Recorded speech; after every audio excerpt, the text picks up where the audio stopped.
দেখ ভাই, আমি ভদ্র হয়ে গেছি, রোজায় আছি। নামাজে যাওয়ার আগে না হওয়া বউকে ছুঁয়ে কথা দিয়েছি এই একটা মাস গালি টালি দিব না, অকারণে কাউকে মারবো না।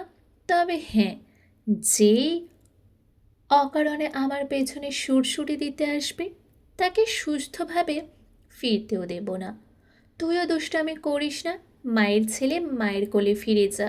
বারবার এক কথা বলতে পারবো না। যা যা, বাড়ি যা। বাড়ি যাব, যাব তো। আগে তোর তিন বোনের এক বোনকে দে, খেয়ে কবরে শুয়ে আসি। এই বালের বাল, রাগ ওঠাস না বলে দিচ্ছি। তুমি আমার বিয়ে করা বউ না যে আদর করার লোভে ঘরে আটকাতে তোমার কথাবার্তা গ্রোগ্রাসে গিলে যাব। হা হা, আমার কথা গিলবি কেন? আর গিলতে পারলে তো গিলবি। যে ছেলে দিনের বেলা বন বন করে মুখে ফেনা তুলে ফেলে, রাতের বেলা আবার ঠিকই বোনের সাথে খোলাখুলি লাগালাগির পাত রাখে না কিছু, সে আমার কথা এত সহজে গিলতে পারবে না। তবে তুই জিনিয়াম জিনিয়াস রে সায়ন, তুই গিলতেও পারস। বোনদের নিয়ে নোংরা কথা সহ্য হয় না সায়নের। মাথা এলোমেলো হয়ে যায়, মেজাজ সামলানো দায়ী হয়ে পড়ে। এখনই হচ্ছে, তাই সে চোয়াল শক্ত করে পুনরায় সাবধান করল। লাস্ট বার বলছি, মুখের লাগাম দে। কনক যেন এবার আরও ক্ষিপ্ত হয়ে উঠল। বোনের কবরে অনবরত হাত বোলানোয় তার হাতে এখনো মাটি লেগে আছে। সেই মাটি হাতে সায়নের টি শার্টের কলার চেপে ধরে বলল, ওই মাদার, কেন লাগাম দেব? বল, কেন? আমার সাথে শত্রুতা, আমাকে খুন করতি, আমার বোনের দিকে কেন হাত বাড়ালি? কেন এত কষ্ট দিয়ে মারলি আমার বোনটাকে? কেন মারলি বল? আমি তোর তিন বোনের কাউকে অসম্মান করেছি, বাজে টোনে কথা বলেছি? তবে তুই কেন করলি?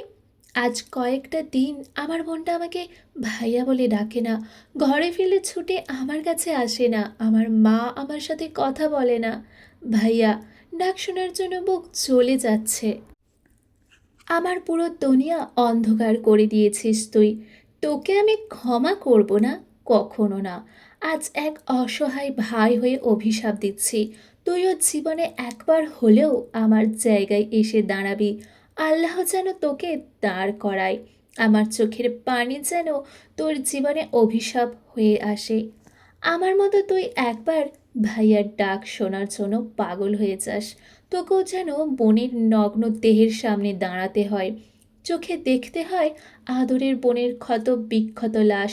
বোনকে দেওয়ার নামটা রেখে সবাই যেন ধর্ষিতা নামে ডাকবে।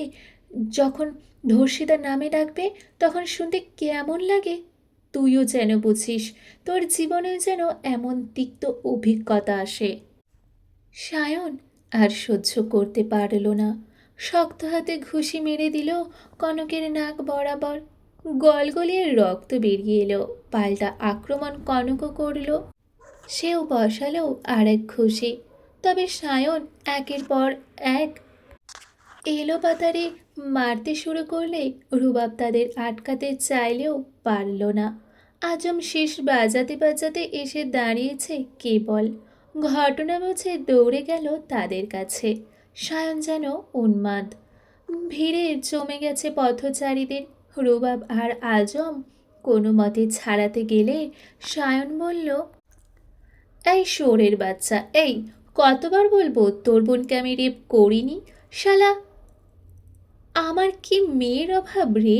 আমাকে কি তোর মতো অভদ্র মাসের কুকুর পেয়েছিস, যাকে তাকে লাগিয়ে বেড়াবো? আমার এক ইশারায় যথেষ্ট তোর বোনের থেকেও শতগুণ সুন্দরী মেয়েকে বিছানায় তোলার।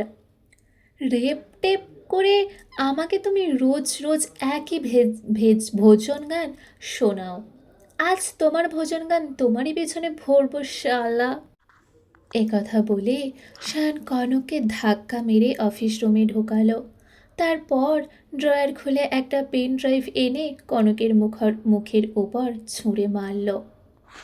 বলল, ভেড়া, এটা দেখ কে তোর বোনকে রেপ করিয়েছে। সেই সাথে শুনে নাও তোদের সময় নেই এই সায়নের। আমার রুচিও এত জঘন্য না। তোর চোখের সামনে যাস, আমার চোখের সামনে থেকে সর। আজকের পর থেকে যদি আমার চোখের সামনে পড়িস তাহলে তুই শেষ। এ কথা বলে কনকে আরও কিক মারতেই আর একটা কিক মারতেই রুবাব কানে ফোন ধরা অবস্থায় চিৎকার করে উঠল। শাইন ভ্রুকুচকে তাকালে রুবাব বলল, ভাই শুধু কল করেছে, দ্রুত হাসপাতালে চলো। তোমার আর সামনের নাকি একই ব্লাড। হুম, তো জুনিয়রদের অ্যাক্সিডেন্ট হয়ে গেছে ভাই, দ্রুত চলো। এরপর সংক্ষিপ্ত আকারে পুরো ঘটনা শুনে সায়ন প্রাণপণে বাইক নিয়ে ছুটতে শুরু করলো। তাদের যেতে দেখে কনক মুখ ভর্তি রক্ত থুতু থু করে ছুঁড়ে ফেলল। তারপর হাত দিয়ে নাক মুছে মাটিতে শুয়ে পড়ল। মৌমাছির চাকের মতো তোর বিপদ ঘুরঘুর করছে রে সায়ন। কতদিন সামলাবি তুই? কতবার সেভ করবি বোনদের? তোর বাগানের সেরা ফুলটাকে তুলবেই ইয়াসির, দুমড়ে মুচড়ে শেষ করবেই সে।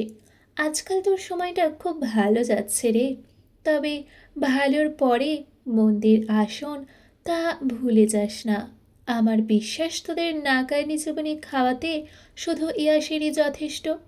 রেডি থাক, একে একে সব ব্যথা ফিরিয়ে দেওয়া হবে তোদের। RLRC নামের এক উন্নয়নের হাসপাতালের গুটির সামনে বসে আছে চৌধুরী নিবাসের প্রত্যেক সদস্য। চোখ ভর্তি জল নিয়ে চাতক পাখির ন্যায় তাকিয়ে আছে ওটির দরজার দিকে। সাম্য সৃজনের অপারেশন এখনও চলমান। গাড়ির কাঁচ ঢুকে গেছে বাচ্চা দুটোর মাথায় ও বুকে। গুরুতর আঘাত পাওয়ার সাথে সাথেই জ্ঞান হারিয়েছিল তারা। পথচারী মানুষটি সিমিনকে ভুল তথ্য জানিয়েছিল সিরাত তেমন আঘাত পায়নি, অথচ হাসপাতালে এসে দেখা গেছে সবচেয়ে সে বেশি আঘাতপ্রাপ্ত। অসহায় মা হয়ে যখনই বুঝেছে গাড়িটা তাদের দিকে ধেয়ে আসছে, তখনই সে বাচ্চা দুটোকে বুকে আগলে নিয়েছে। ফলস্বরূপ তার পিঠে লেগেছে সম্পূর্ণ আঘাত। ডাক্তারদের ধারণা মতে মেরুদণ্ডের হাড় ভেঙে গেছে ওনার। পরীক্ষা করা হয়েছে, রিপোর্ট পেলে জানা যাবে মোট কয়টা হাড় ভেঙেছে। এদিকে সাম্য আর সৃজন যমজ। জন্মগত ত্রুটি থাকায় কম বয়সে বেশি পাওয়ারের চশমা পরে তারা। এখন আবার এত বড় অ্যাক্সিডেন্ট, মাথায় নাকি আঘাত পেয়েছে। তিনজনেরই ক্রিটিক্যাল অবস্থা। তাদের চিন্তায় সকলে অস্থির। পথচারীরা প্রথমে যে হাসপাতালে ভর্তি করেছিল সেখান থেকে ইমিডিয়েট এখানে আনা হয়েছে। এই হসপিটালে সব সময় বিদেশি ডাক্তারদের আনাগোনা থাকে। চিকিৎসার মানও অনেক উন্নত। তাছাড়া এই হাসপাতালে শুধু সহ তার সব ফ্রেন্ডের শেয়ার আছে। কাজের সূত্রে চেনা জানা পরিচিত ডাক্তারও আছে। তাদের মধ্যে orthopaedic surgeon, neuro surgeon, spine স্পেশালিস্টদের জরুরি মিটিং বসেছে। ওনারা সবাই এক একজন যুক্তরাষ্ট্র, ফ্রান্স, জার্মানি, ইতালির নামকরা ডাক্তার। রিপোর্টে সিরাতের অবস্থা বুঝে ব্যবস্থা নেবেন। আর সাম্য আর সৃজনের মাথায় জন্য নিউরোলজিস্ট মিস্টার জুম এবং নিউরোসার্জন এমালিনিয়ার তত্ত্বাবধানে সাম্য আর সৃজন সম্পূর্ণ সুস্থ না হওয়া অবধি ওনারাই বেস্ট চিকিৎসা করে যাবেন। তিনজন গুরুতর আহত হওয়ায় তিনজনেরই ইমিডিয়েট রক্ত প্রয়োজন। হাসপাতাল কর্তৃপক্ষ চেষ্টা করে যাচ্ছেন সব দিক সামাল দেওয়ার, কিন্তু সাম্যের শরীরে অন্যের রক্ত শ্যুট করছে না। এক ব্যাগের খানিকটা রক্ত তার শরীরে প্রবেশ করা মাত্রই তার শরীরে দেখা দিচ্ছে লাল লাল গুটি। ডাক্তাররা ব্যাপারটা খেয়াল করা মাত্রই রক্ত দেওয়াও বন্ধ করে দিয়েছে। এ কথা জানা মাত্রই শুদ্ধ রুবাবকে কল করে জানিয়েছে সে আর সায়ন সেখানেই থাকুক, হাসপাতালে যেন যেখানেই থাকুক হাসপাতালে যেন উপস্থিত হয়। তার কল পেয়ে ঝড়ের গতিতে উপস্থিত হয়েছে দুই ভাই। রোজা অবস্থাতে শুয়ে পড়েছে ছোট ভাইদের রক্ত দেওয়ার জন্য। শামুকে রক্ত দিল সায়ন। তো সৌভাগ্যবশত এবার আর কিছু হলো না স্বামীর। সৃজনের রক্ত মিলে শীতলের সাথে বাড়িতে দুজনের রক্ত আবার ও পজিটিভ, আবার ও পজিটিভ। কিন্তু শীতলের বয়স কম, ওজন কম, এর আগে কাউকে রক্তও দেয়নি সে। তাছাড়া বাচ্চা মেয়েটা রোজায় আছে, তাই শীতলের রক্ত নিতে কেউ রাজি না। শীতল বারবার অনুরোধ করেও কাউকে রাজি করাতে পারল না।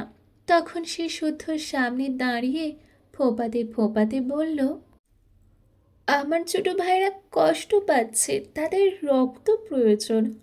আমার দেহে অনেক রক্ত থাকার পরেও যদি ভাইদের দিতে না পারি, তাহলে নিজেকে মাফ করতে পারবো না শুদ্ধ ভাই। প্লিজ আমাকে রক্ত দিতে দেন। শুদ্ধ নির্বাক দৃষ্টিতে তাকিয়ে আছে। তখন থেকে সমানে কেঁদেই যাচ্ছে। শীতলের কথা শুনে বড়রা এগিয়ে এলেন।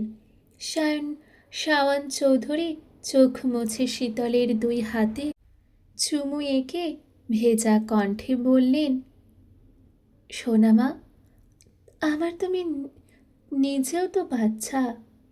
রক্ত দিলে তুমিও অসুস্থ হয়ে যেতে পারো, রক্ত ম্যানেজ হয়ে যাবে মা। আমার কিচ্ছু হবে না চাচ্ছু, তোমার বোঝার চেষ্টা করো, সত্যি বলছি আমার কিচ্ছু হবে না। আমাকে রক্ত দিতে দাও, আমি রক্ত দেব। শীতল নিজের কথায় অটল, সে রক্ত দেবে। এ সময় মেয়ের জেদ দেখে সিমিন দুম করে একটা কিল বসিয়ে দিলেন শীতলের পিঠে। শীতল ঠোঁট উল্টে কেঁদে কেঁদে বলল, নেবে না তো আমার রক্ত? সত্যি নিবা না? তাহলে আমিও বলছি, এখন আমার রক্ত না নিলে আমি এক্ষুনি বাসায় যাব, তারপর ধারালো ছুরি দিয়ে হাত কেটে রক্ত ঝরাবো। যে রক্ত আমার ভাইয়ের গুরুতর অবস্থাতে কাজে লাগে না, সেই রক্ত শরীরেই রাখবো না। এ কথা শুনে অনেকে তাকে বোঝালেও কাজ হলো না। জেদি এক রোখা শীতলের জেদের কাছে সবাইকে হার মানতেই হলো। সে ছোট ভাইকে রক্ত দিবেই দিবে। তার এমন পাগলামিতে শুধু আর বারণ করল না।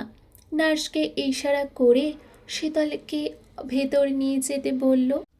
একটু পরে এক মেয়েকেও সেখানে পাঠালো। মেয়েটি নার্সকে যেতে বলে শীতলের সাথে টুকটাক কথা বলতে বলতে রক্ত নেওয়ার প্রসেস শুরু করলো। গল্পে গল্পে বোকা শীতলটা খেয়াল করেনি শুদ্ধর ইশারায় হাফ ব্যাগেরও কম রক্ত নেওয়া হয়েছে, এবং সেটা যেন শীতলের চোখে না পড়ে, তাই অন্য ব্যাগ ভর্তি রক্ত দেখে রেখে দেওয়া হয়েছে। ব্যাগ ভর্তি রক্ত দেখে শীতল ভেবেছে ওর রক্ত, তাই রক্ত দেওয়া শেষে তার মুখে হাসি ফুটেছে। কিন্তু উঠতে গিয়ে মাথা ঘুরে ওঠে, চোখ অন্ধকার দেখছে। দুর্বলতায় পড়তে গেলে শক্ত এক জোড়া হাতের মালিক তাকে আগলে ধরেছে। শীতলের মাথা ঠেকেছে এক মানবের প্রশস্ত বুকে। শীতলের চোখ বন্ধ করে আঁকড়ে ধরেছে সেই মানুষটাকে। নাকে বিঁধছে পরিচিত ক্রেড এভিন ডাস নামের আইকনিক ও বিলাসবহুল পারফিউমের সুঘ্রাণ, যেটা ফ্রুটি, উডি, স্মোকি এবং খুবই ব্যালেন্সড। তাদের বাড়িতে শুধু ভাই এটাই ব্যবহার করেন। সে হিসেবে নেত্রজোড়া না খুলেই আত্মবিশ্বাসের সাথে বলে দিতে পারবে এটাই তার শুদ্ধ ভাই। পড়তে নিলে শুদ্ধ এখন নিশ্চয়ই তাকে ঝাড়ি মারবে। সে কথা ভেবে সেভাবেই বুকে মাথা ঠেকিয়ে বিড়বিড় করে বলল, একদম ঠিক আছে শুদ্ধ ভাই, সামান্য এই একটু মাথা ঘুরছে, এই যা।